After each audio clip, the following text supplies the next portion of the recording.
చాలా చాలా అవసరం. మీరు బాగా ఆలోచించండి.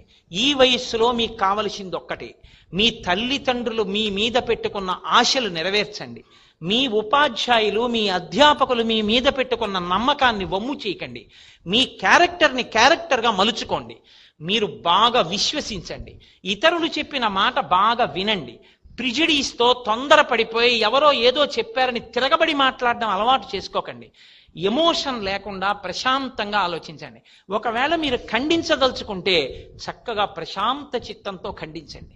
అలా కాదయ్యా దీంట్లో ఈ పాయింట్ ఉందని చెప్పండి. అవతల వాళ్ళు వినలేదనుకోండి, మీరు నవ్వేసి వెళ్ళిపోండి. అంతేకాని మీరు ఎమోషన్ ఫీల్ అయిపోకండి.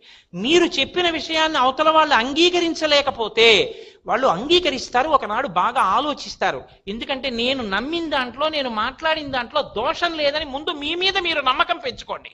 మీరు ఒక మాట మాట్లాడే ముందు ధైర్యంగా మాట్లాడండి. ఎందుకంటే